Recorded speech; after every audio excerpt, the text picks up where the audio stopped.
Assalamualaikum warahmatullahi wabarakatuh. Alhamdulillahirrahmanirrahim. Kita bersyukur pada Allah Subhanahu wa taala diberikan kesempatan untuk melaksanakan kuliah pada pertemuan yang ke-7 dengan tema kali ini hasil kali transformasi.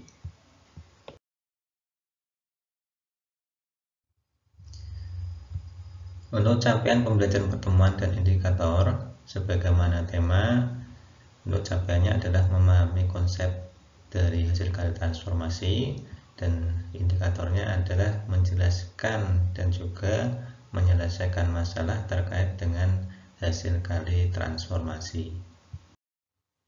Baik, selanjutnya kita berangkat untuk mengkaji tentang hasil kali transformasi, atau di sini nanti wujudnya berupa komposisi transformasi. Di sini definisinya, jika F dan G itu dua transformasi, kemudian F didefinisikan dari V ke V, G juga dari V ke V, maka komposisi F dan G ditulis G bundaran F, ya, jadi yang beroperasi adalah F-nya dulu, kemudian dilanjutkan G, begitu ya, sebagaimana kita pahami di fungsi atau komposisi fungsi. Itu didefinisikan G bundaran F dari suatu P, bisa titik di sini, itu sama dengan GFP untuk setiap P di V. Selanjutnya ada teorema. Yang pertama adalah jika F dari V ke V, G dari V ke V adalah masing-masing suatu transformasi, maka hasil transformasinya dilambangkan H sama dengan G bundaran F dari V ke V adalah suatu transformasi juga. Bukti dari teorema tersebut ya adalah sebagai berikut. Untuk membuktikan sebagai transformasi sebagaimana di awal dulu kita pelajari, maka harus dibuktikan dia bijektif, ya, fungsi bijektif. Yang bijektif itu harus memenuhi surjektif dan juga injektif. Maka kita buktikan nanti dia surjektif sekaligus injektif. Nah, kita buktikan itu bundaran G bundaran F itu transformasi, maka dibuktikan surjektif dan juga injektif. Pertama kita buktikan bahwa H surjektif, ya. Karena F itu transformasi, maka daerah nilai atau range F, ya, itu adalah seluruh bidang V. Yang menjamin apa? Karena transformasi maka dia bijektif, maka otomatis antara daerah kodomen atau daerah kawan itu sama dengan daerah hasil atau daerah nilai atau range, ya. Kemudian daerah asal G juga seluruh V, sebab G suatu transformasi, ya, dari V dari hasil F itu hasilnya V ini digunakan sebagai domain dari G. Baik, selanjutnya kita ambil Y di V, ya. Apakah nanti ada X, ya, sehingga Hx itu sama dengan Y, ya, istilahnya kita ambil di kanan, ya, apakah nanti ada suatu X di kiri, ya. Tapi di sini daerahnya ibaratnya ada 3 begitu, ya. Kita coba lukiskan.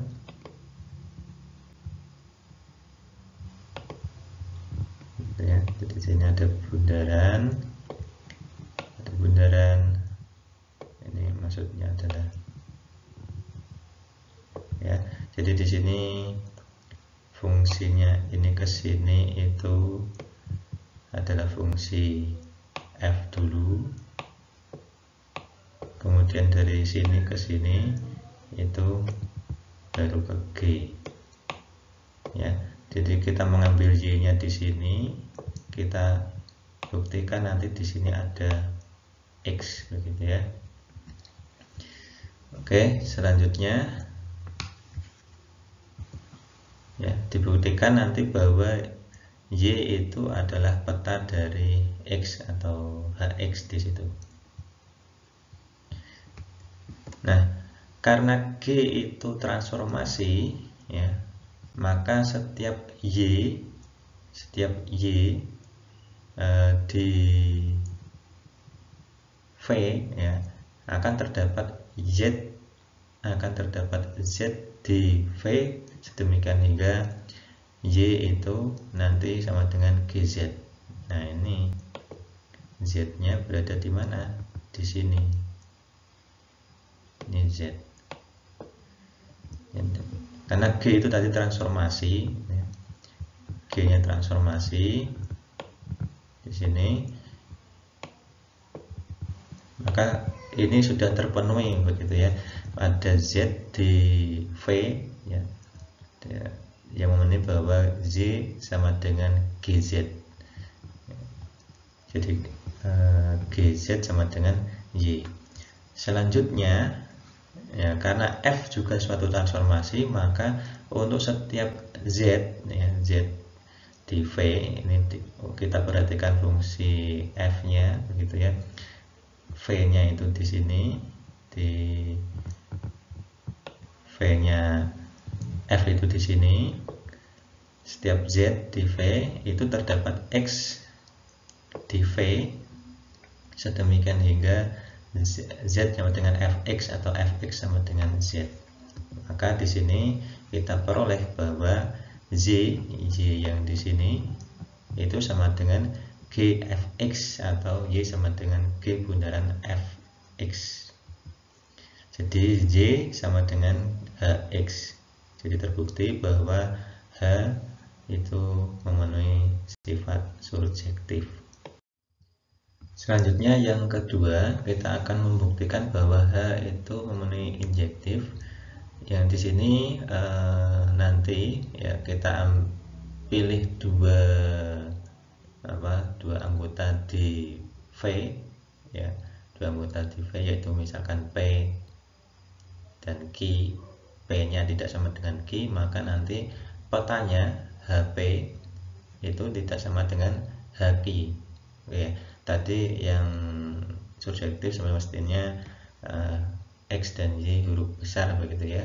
Ada sedikit kekeliruan, nanti bisa dipahami X dan Y itu suatu titik begitu ya. Nanti pengerjaannya X dan Y nya besar, atau lebih mudahnya mungkin nanti X dan Y nya diganti P dan Q, biar nanti X Y Z ya, X Y Z diganti P Q R huruf besar begitu, biar tidak salah menulis kecil atau besar gitu ya. Baik, kita lanjutkan. Jadi kita pilih nanti P tidak sama dengan Q, nanti petanya HP tidak sama dengan HQ. Jadi untuk membuktikan injektif. Baik, di sini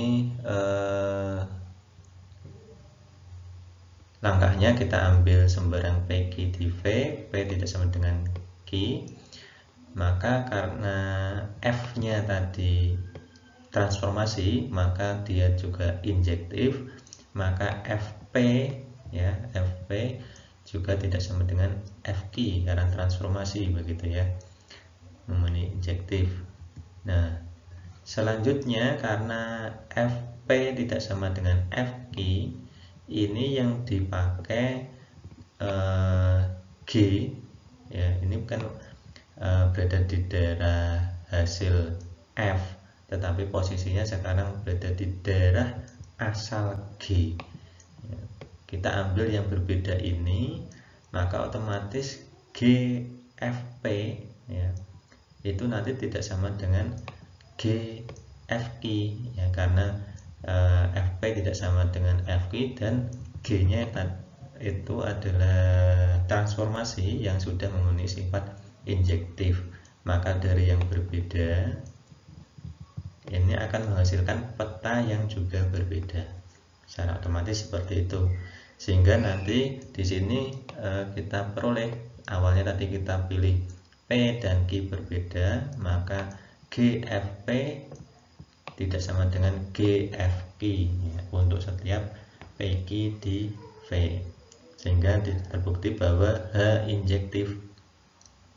Ya, karena surjektif dan injektif, maka H suatu transformasi. Ya, sehingga H yang simbolnya tadi dari G bundaran F atau perkalian transformasi, hasil kali transformasi atau komposisi transformasi, di sini suatu transformasi juga, dan bisa dibuktikan bahwa sebaliknya F bundaran G itu juga transformasi. Jadi yang dibuktikan G bundaran F, nanti jika diminta membuktikan F bundaran G nanti juga suatu transformasi.